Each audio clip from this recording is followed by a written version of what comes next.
I'm Ivan Zaitsev. I'm doing my postdoc at the University of Helsinki, and my today's talk will be devoted to the application of the Hermite transform to simulations and observations. Next slide. Just a minute. Oops. All right. Can you see your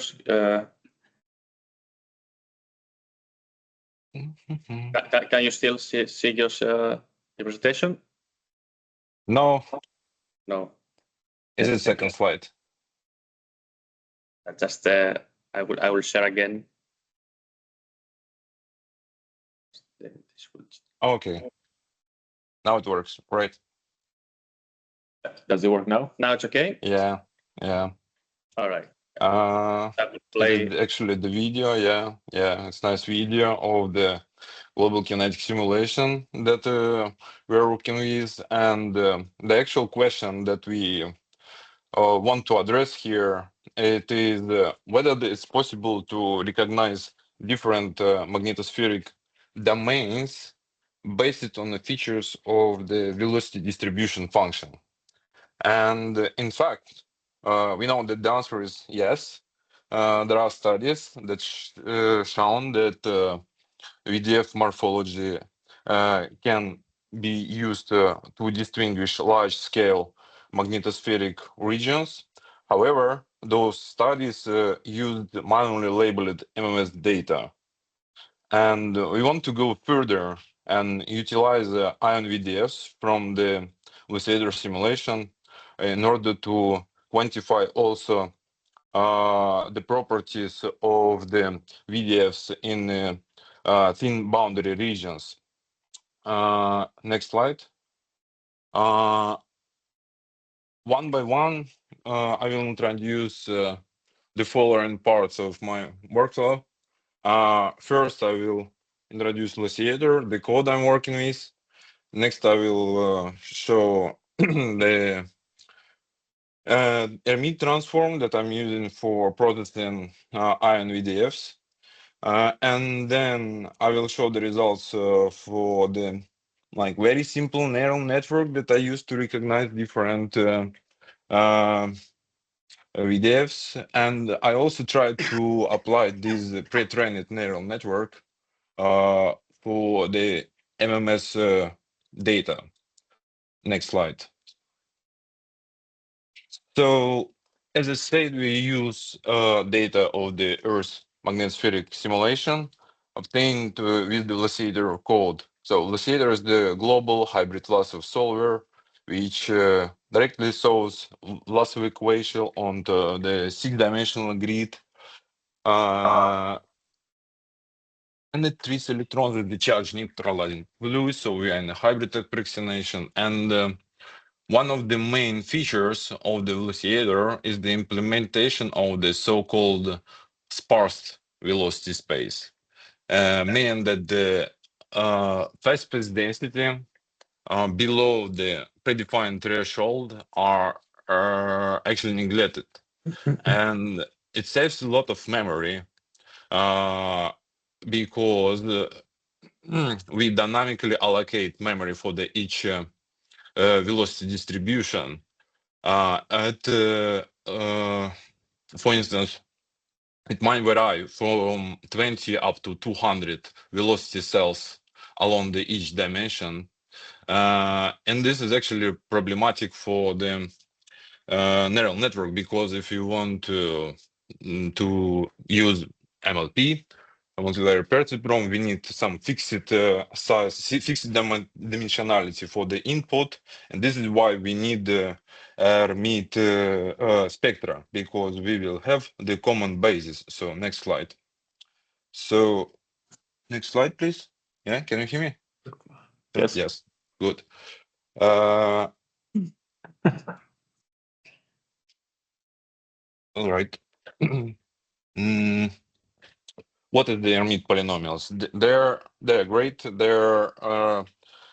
Their main features are such that there is the harmonic function that decay to zero at the infinity. So it's perfect for fitting VDFs because they're also exponentially going to zero at the infinity. And we use so-called asymmetrically weighted fidgeted Hermite polynomials introduced by Servideo, as far as I know, which mean and it means that we normalize our velocity space on a local value of the terminal velocity, and we also shift with centered the VDF on value of the bulk flow. Next slide. Yeah. Why those transformation are very useful. So they provide the common basis, as I said, for representation of the different velocity distribution. Thus, we can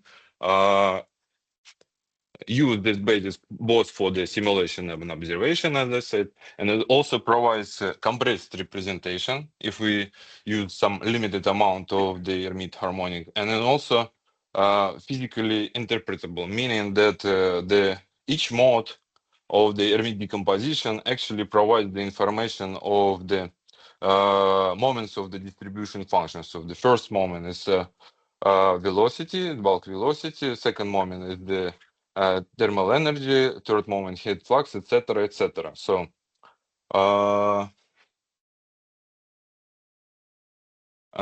next slide. Yeah. Here one can find examples of the Hermite decomposition at the bottom.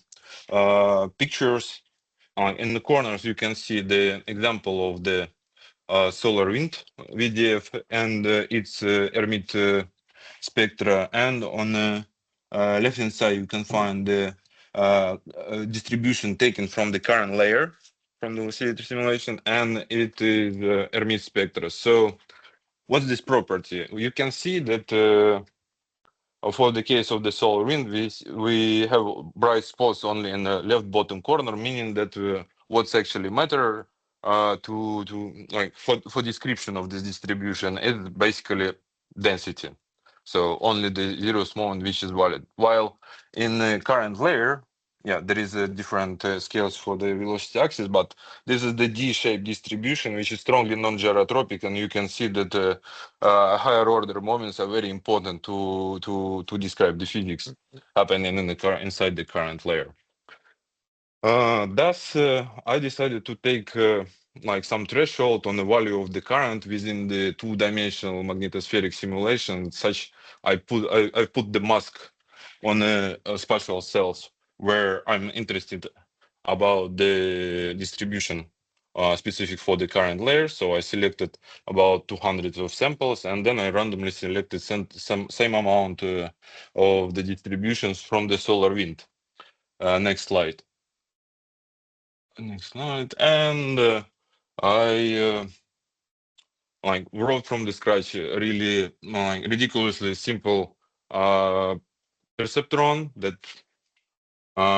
takes like just a few neurons and use tonnage as the activation function. It was trained on a laptop just for the couple of minutes. And next slide. Next slide, please. Yeah. But even this toy model can actually produce very interesting output. So here you can see the visualization of the inference. I marked solar wind as the green crosses and the positions of the current layer as the magenta crosses. So you can see that they're really stacked on the magnetopoles and in the tail. Of course, there are some mistakes, but it is yeah.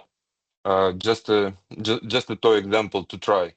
While I found these results, I was thinking, oh, maybe we can like what this model will infer if I will stand Hermite transform of the real VDF as an input. Next slide, please. So the pipeline was as follows. I repeated all the procedure for both simulations and observation. I extracted VDF, I rotated it in the local magnetic magnetically oriented coordinate system. So you calculate Hermite spectrum, and then in case of the simulation, I'm training perceptron, and for the case of the observational spectra, I try to apply perceptron.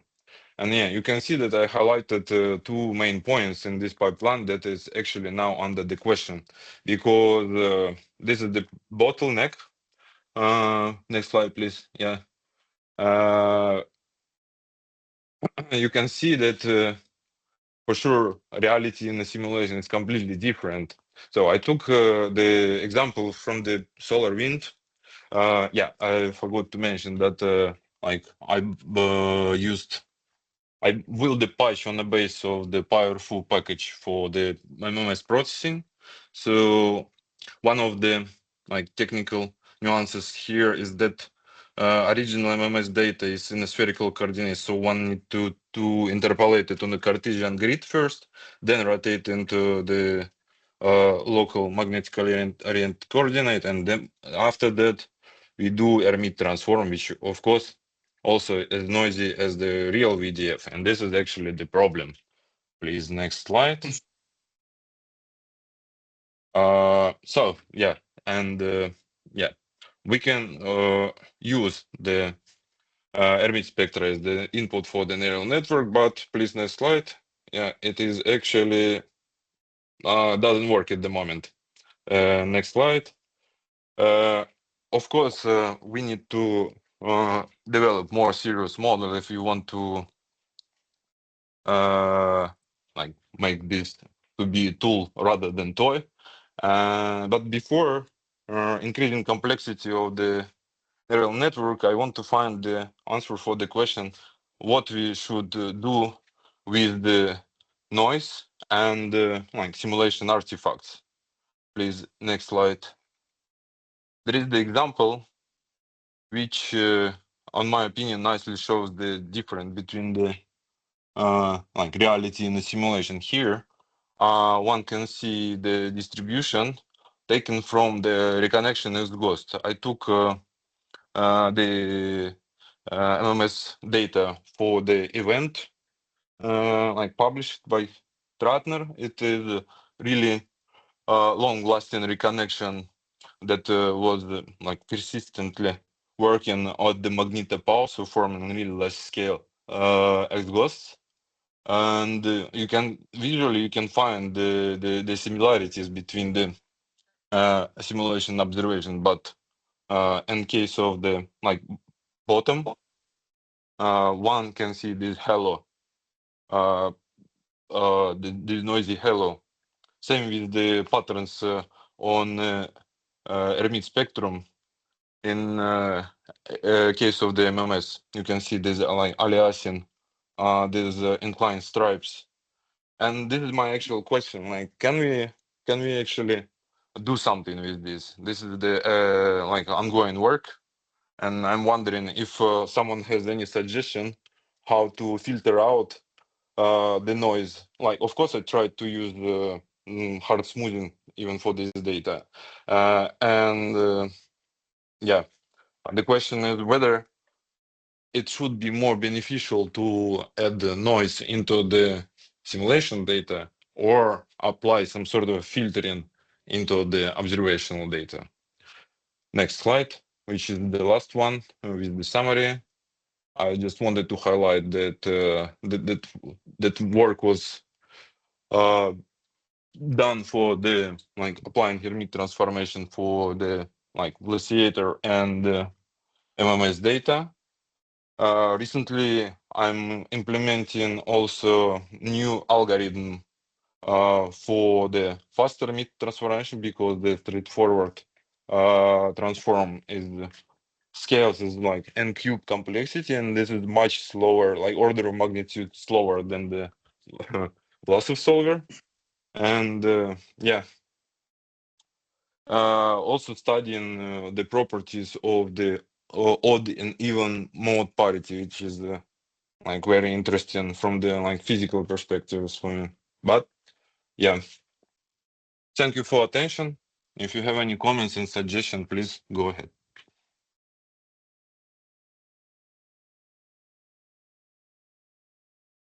Thank you, Ivan. Are there any questions? I have a quick comment and the question. The comment is that as much as I like Sergio Servidio's work, I think the Hermite polynomial were introduced by Grad in the 50s, not in 2017. I think that's the appropriate credit. Yeah.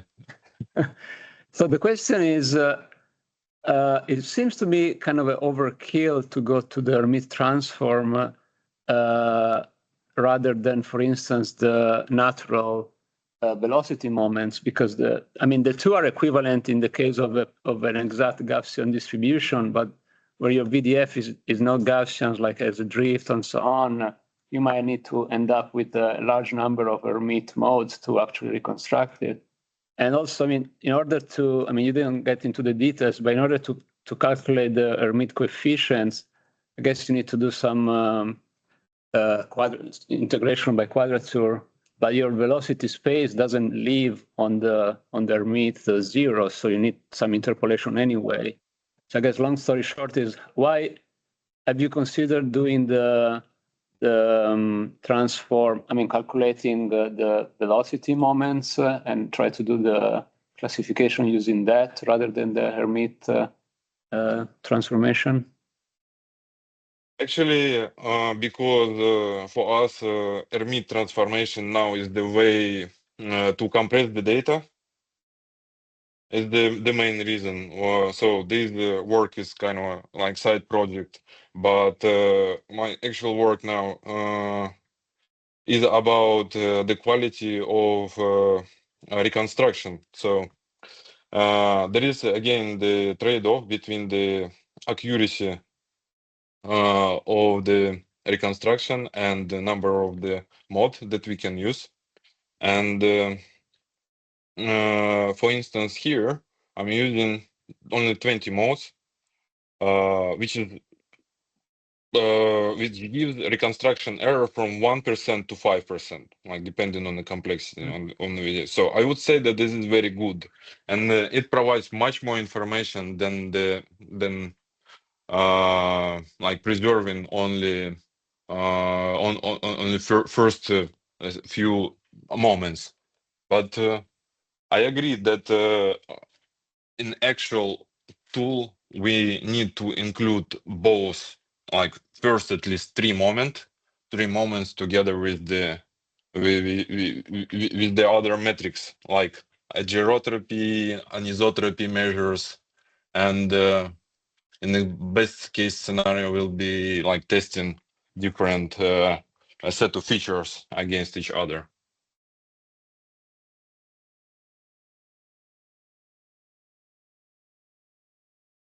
Sometimes moments are, if you have more than one population that I guess Hermite can capture. I don't know, I'm not an expert. When you do moments, you lose the the information on this. Sometimes moments are wrong. For example, if you have two population counter streaming and do velocity, it is zero. The same is for Hermite.